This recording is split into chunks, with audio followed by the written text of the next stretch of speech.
Hi, I can't hear you.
Hello, can you hear me?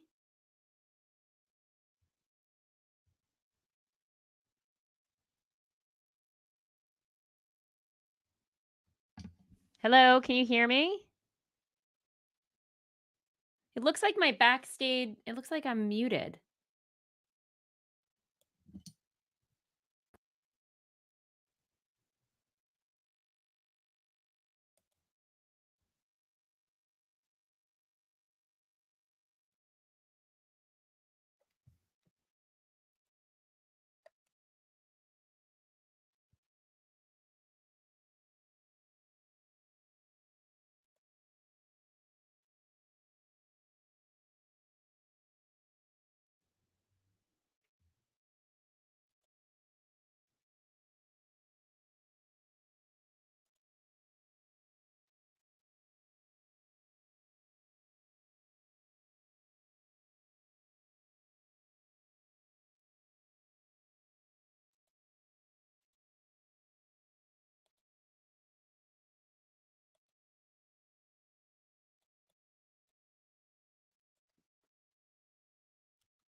Hello? Oh, Oh, yeah. Am I audible now? yes, you're audible. Yeah. Hello. Hello, can you hear me? Yeah. Oh, fantastic. Yeah. Yes. How are you, Emily? Oh, I'm good. I just got a little worried. Yeah, there is a technical glitch, I think. I'm sorry? There is a technical glitch, I think. No need to worry. Oh, okay. Okay. Great. welcome to the Global Virtual Summit 2025, Emily. Thank you. And before starting your session, I want to introduce you to our audience, Emily. Great. Are you able to see my screen? Yeah, it's perfect. Okay, great. Great. Emily is a master certified executive coach, keynote speaker, and founder of Golden Resources. With over 25 years in talent management, she has become a trusted C-suite partner known for her business acumen and emotional intelligence. She has coached leaders across Fortune 50 companies and beyond, delivering over 5,000 hours of transformative leadership development. Her book, The New Golden Rule, inspires self leadership and cultural transformation. Emily's work empowers organizations to unlock potential and build thriving, authentic workplaces. That was a really great journey, and the stage is all yours, Emily. Thank you so much for having me. I'm so excited to be here. We're going to dive right in. This is Alex. Alex is the leader. She's the one with all the answers, the solutions, the vision. Alex had it all: a thriving career, a loyal team, a track record of success. And from the outside, Alex was the leader everyone aspired to be. But inside Alex was crumbling. Her days were filled with self-doubt, pressure, and nagging, this nagging sense that she was never enough. Alex worked late into the night, answering emails, solving problems, sacrificing her sleep all the while telling herself, this is what great leadership demands.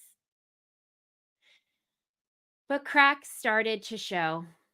You see, Alex's health took a hit and her energy plummeted. Her team suffered. Her leadership suffered too. Alex felt emotionally distant, really unable to connect with her team. She used to have this inspiring presence, but it faded. Yet Alex kept pushing forward because she knew good leaders must give everything. Perhaps you can see yourself in Alex.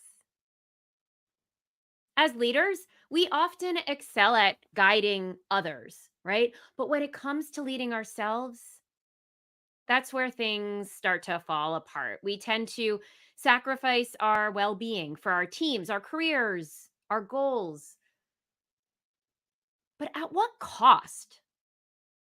Because there is going to be a breaking point. There's a term called the success paradox, coined by Gary Cooper, and it refers to the disconnect between external success and internal exhaustion. Think of it like a relentless mechanism that prioritizes external achievement over internal experience. Alex suffered from the success paradox. And many of us in this virtual room suffer from the success paradox too. But what if it's not about sacrificing yourself for others, but rather transforming yourself? Because none of us can be on all the time like Alex. Eventually, we lose steam. We drain our battery, and we actually abandon ourselves. True leadership begins with self-leadership. True leadership begins with self-leadership. The reason I work with leaders like Alex is deeply personal to me. I've had my own share of breakdowns and then breakthroughs. You see, doctors once told me that I'd be in a wheelchair by now. I was born with two rare conditions: Ehlers-Danlos syndrome, which makes my connective tissue fragile, and Klippel-Feil syndrome, which is why I'm missing 6 discs in my cervical spine. I can't turn my head like most people, and that's just the physical part. In 5th grade, I was failing school. It took years of specialized tutoring to learn how to learn. And then in college, I was diagnosed with something you may be familiar with: anxiety. My life has been a constant cycle of setback, recovery, growth. Setback, recovery, growth. For a long time, I felt broken. I learned to hide the pain and just push through. But over time, something shifted inside me. I realized strength wasn't just pushing through the hard moments, it was learning from them. Eventually, I started to see it differently. My story isn't about what my body can't do, it's about what my spirit can do. And living in a body that doesn't always cooperate has taught me more about leadership than any classroom ever could. So when someone like Alex hits a wall, I don't shy away. I lean in with every ounce of what I have lived and learned. And it starts with this: true leadership begins with self leadership. Simon Sinek wrote a whole book called Leaders Eat Last. And even he says in that very book, to lead others, you must first learn to lead yourself. His book is named Leaders Eat Last. And even he says, you must first learn to lead yourself. In every high functioning system, from corporate teams to ecosystems, the leader carries unique responsibilities on his or her shoulders. And because of that, the leader's needs are different. Their care, their rhythm, and their protection must be different too. This is the foundation of sustainable leadership, knowing that your ability to lead others long term depends on how well you're caring for yourself. And friends, this isn't just philosophy, it's biology. We see this truth echoed not just in boardrooms, but in nature. The lead dog on a sledding team has a different training schedule, different care than the other dogs. The queen bee, she doesn't forage like the other workers. Her role is to perpetuate the hive by laying thousands of eggs. The lead goose, flying south, has a very specific pattern it follows to lead. Sustaining the path is a matter of life or death in the animal kingdom. Different positions require different priorities. Why would it be any different for a human leader? The journey starts with treating yourself the way you want others to treat you. Treating yourself the way you want to be treated. It's about self-compassion. It's about setting boundaries. It's about releasing the myth that leadership requires constant sacrifice. So if you've ever felt the tension between outward success and inward exhaustion, you're not alone. This talk is for you.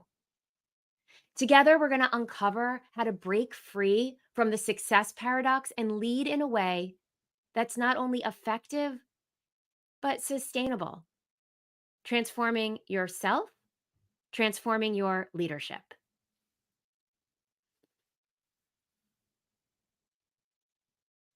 Peanut butter and jelly. Bread, peanut butter, jelly.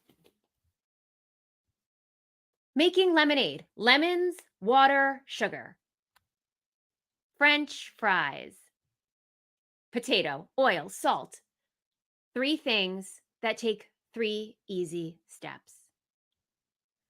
What if I told you that sustainable leadership can be that easy? Breaking free from the success paradox requires 3 different things that take 3 steps. Those things are the common traps that I have seen leaders fall into over and over and over again in my work. They are trap 1, the inner critic, trap 2, the fear of losing it all, and trap 3, emotional disconnection. Let's take a walk through each of these traps and what the 3 steps are necessary to escape them. We're going to start with trap number 1, the inner critic. You know the voice. You're not good enough. You don't belong here. It thrives on self-doubt and it wears the mask of perfectionism. Let's go back to Alex, our friend Alex. For her, this voice was relentless. I would get emails and texts of self-doubt. Emily, did I make the right decision? Emily, how should I handle this situation? Underneath, the inner critic. Alex, you only got here because people like you. You're not qualified like your peers. These voices, this inner critic, drove Alex to micromanage her team, eroding trust a little more every day. And I've been there too, replaying every meeting in my head, wondering, why did I say that? Why did I do that? Research tells us, though, Alex and I, we're not alone. Harvard Business Review found 58% of tech leaders and 75% of female executives experience imposter syndrome. But here's the good news. We can quiet the inner critic, and it takes just 3 steps, like making peanut butter and jelly sandwiches. Here are the 3 steps. Step 1, self-awareness.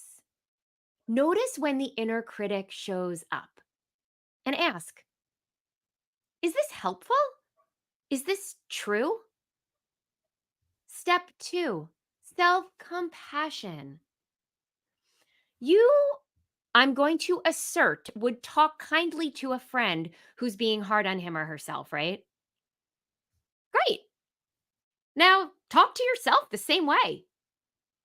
And finally, step 3, self-care. Because friends, who on earth wants to follow someone who's sleep deprived and living on Snickers? I love this quote by basketball great LeBron James. He says, "You can't achieve greatness unless you take care of your mind and body." Because when you take care of your mind and body, resilience rises and greatness stops feeling like such a struggle. So again, self-awareness, self-compassion, and self-care. But if the inner critic keeps us frozen, the next trap keeps us running like a hamster on a wheel. That is trap number 2, the fear of losing it all. Golden handcuffs, a term used in business referring to the financial incentives companies use to keep employees from leaving. Big salaries, stock options, supersized bonuses. Status is part of this. Think corner office. Our friend Alex, her career looked perfect. She had all these things, but she also had the unsustainable pressure to be the perfect leader. Alex was trapped, and this caused her to play it safe. She stopped taking risks. She micromanaged. And over time, her team, not surprisingly, mirrored her fear. Researcher and psychologist Andrew Elliott's research shows leaders driven by fear of loss make conservative decisions and avoid change. Not good for business. So, what if success isn't about clutching tightly to what you have, but rather breaking free and trusting yourself to grow, to adapt, to evolve? But how? Again, the answer has 3 steps, just like making lemonade. The steps to break free from the fear of losing it all start with step 1. Acknowledge the fear. Name it. Just say it. I'm afraid of losing everything. I'm afraid of losing this. Saying it out loud strips it of its power. Step 2. Reframe failure. Fail. First attempt in learning. Fail. And step 3. Own your accomplishments. You earned your spot. Celebrate small wins and remind yourself being perfect isn't the job description, but continuing to grow is. So, step 1 is to name the fear. Step 2, reframe failure. And step 3, own your accomplishments. Hey, fear may be a passenger on the leadership journey, but it certainly does not have to be the driver. So, we're going to move on to trap number 3, emotional disconnection and inaccessibility. So, here's the truth, or as my kiddos say, the tea.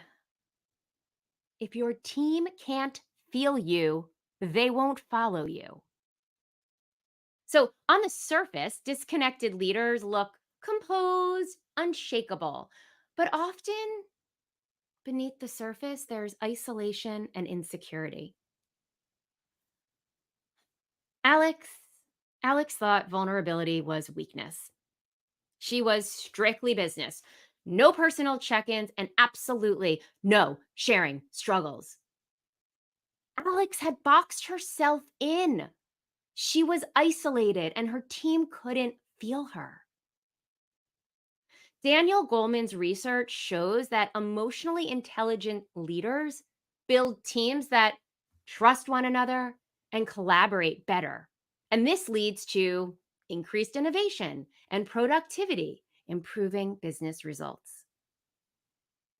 So, what if I said, I have the key for you to walk right out of that box that Alex put herself in?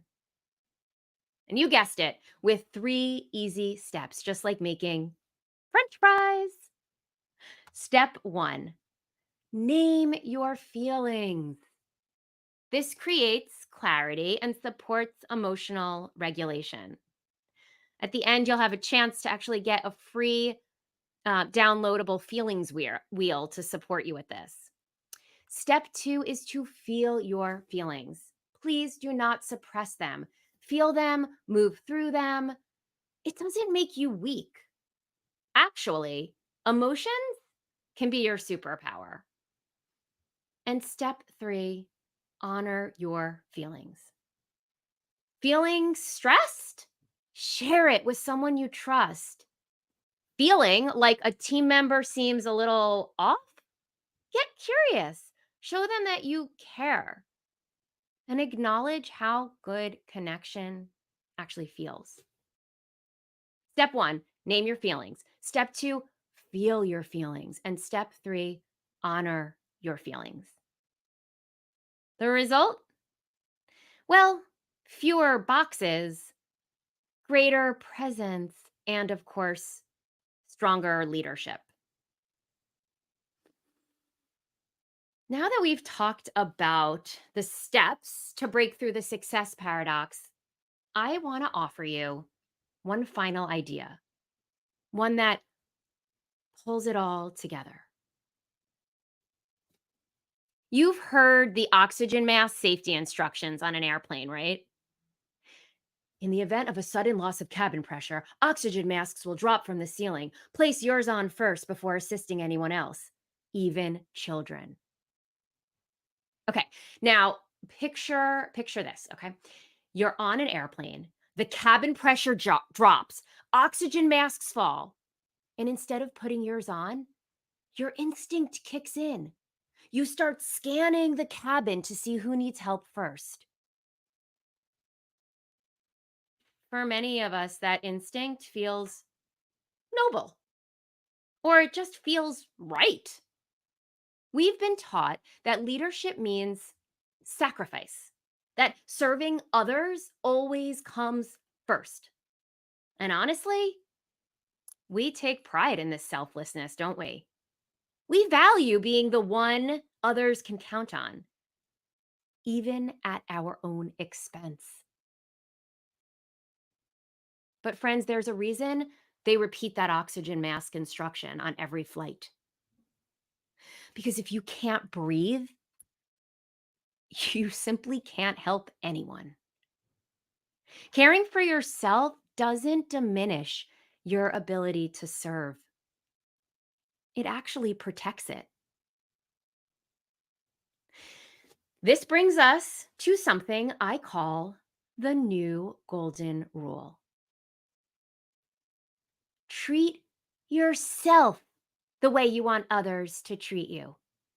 Treat yourself the way you want to be treated. Okay, maybe you're out there thinking, I don't know, but maybe you are. Emily, how could you possibly suggest that there's something wrong with the golden rule, the old golden rule? We grew up with it. Emily, it's our moral compass. It was as readily available at our tables as meat and potatoes. And you're right. There's nothing wrong with it. Treat others the way you want to be treated. It's beautiful and it matters. But I would humbly offer that it's incomplete. Because for many of us, treating others well is not a problem. If anything, we overextend ourselves doing just that. The part that often gets neglected is ourself. That's why I offer the new golden rule. Treat yourself the way you want others to treat you. Treat yourself the way you want to be treated. Because when you extend the same respect, kindness, and boundaries to yourself, the same things you so willingly offer to others, something extraordinary happens. You give yourself permission to breathe when you need it, to listen to your instincts, to honor your limits. And when you do that for yourself, your leadership, it doesn't weaken, it strengthens, and it becomes sustainable. Everyone benefits. Let's go back to Alex. Alex was the kind of leader who gave everything, every ounce of energy, every spare moment, every last bit of herself to her team, her organization, her mission. I introduced Alex to the new golden rule, and at first she resisted. Like so many of us, she thought caring for herself would make her selfish, perhaps less effective, even less committed. But eventually, she was willing to try. She set boundaries. She took real rest. She learned to accept all of herself, strengths, limits, imperfections, all of it. And the transformation was powerful. She became more grounded, more present, more connected. And not just for herself, but for her team. The new golden rule didn't diminish her leadership, it made it contagious. Leadership isn't about being perfect, it's about being real. And to be real, you have to start with you. So I invite you to reflect on what are your strengths and your superpowers? What are your limits and your blind spots? And most importantly, what would it mean for you and you alone to treat yourself the way you want others to treat you? When you embrace your full self, strengths, flaws, all of it, you give your team permission to do the same. You create a culture where people feel safe, seen, even energized.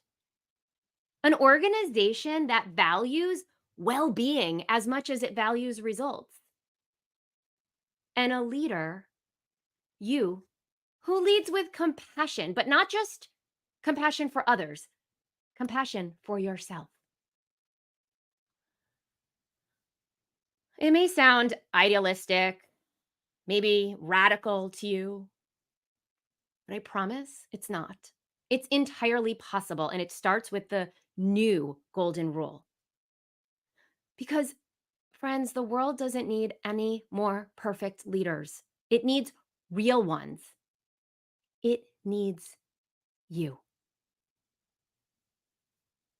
Thank you so much.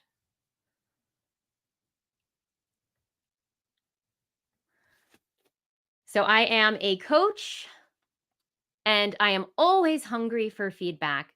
So I will provide you with a free feelings wheel if you will spend just a few minutes giving some feedback on that talk so near and dear to my heart. Yes, Emily, that was a really fantastic talk. And we have a few questions from our audience, Emily. Great. Yeah, and I want to ask you one of them. Sure. Yeah. How can self leadership impact overall team performance? How can self leadership impact overall team Team performance? Is that the question? Yeah. Yeah.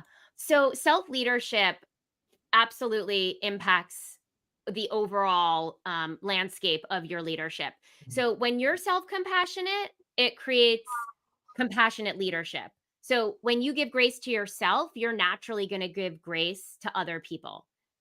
I have seen in my work that leaders who model self compassion build teams that are psychologically safe. And really, that might seem like a buzz phrase, but what it means is that people are safe to take risks. They're safe to be human. And then along those lines, like when we know how to create boundaries for ourselves, we actually train and teach the people we work with to do the same. When you honor your limits and protect your energy, you're implicitly giving permission for your team to do the same, and they mirror what they see. Yeah, that was a really excellent answer. And thank you so much for your valuable time, Emily.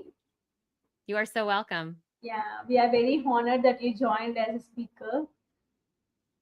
Thank you. Thank you so Thank much. you so And much for beyond the the, opportunity. yeah, and beyond the backstage, and please join in our next session, Emily. Absolutely. Yeah, thank you so much. Bye bye. Thank you. Bye-bye.